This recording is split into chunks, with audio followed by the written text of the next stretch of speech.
cyber অপৰাধীৰ জালত দ্বিতীয় অসম বন সুৰক্ষা বাহিনীৰ অধিনায়ক কাজিৰঙা ৰাষ্ট্ৰীয় উদ্যানৰ বন্যপ্ৰাণী সুৰক্ষাত নিয়োজিত জখলাবন্ধাৰ চিকনিস্থিত দ্বিতীয় অসম বন সুৰক্ষা বাহিনীৰ অধিনায়ক দেৱজিৎ দেউৰী সাইবাৰ অপৰাধী চক্ৰই হেক কৰিলে অধিনায়ক দেৱজিৎ দেউৰীৰ মোবাইল হোৱাটছএপ হেক কৰি বিভিন্ন ব্যক্তিলৈ ভুৱা বাৰ্তা প্ৰেৰণ কৰি বিচাৰিছিল ধন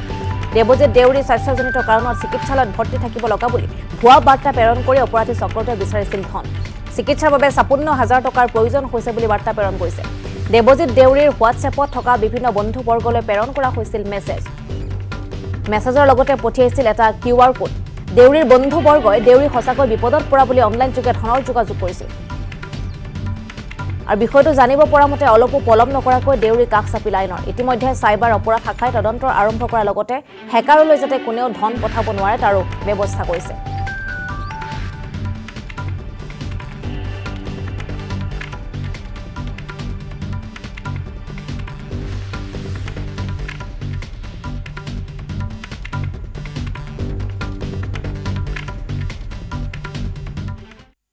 কালি প্ৰায় ১:১০ বজাত মোৰ এটা ফোন নম্বৰ আছিলে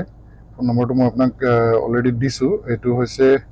8638119480 ইয়াৰ যিটো হোৱাটছআপ পাৰ্ট আছে সেই হোৱাটছআপ পাৰ্টটো কালি হেক হৈছে আৰু হেক হোৱাৰ লগে লগে প্ৰায় মোৰ কণ্টেক্ট লিষ্টত থকা যিমান আছিলে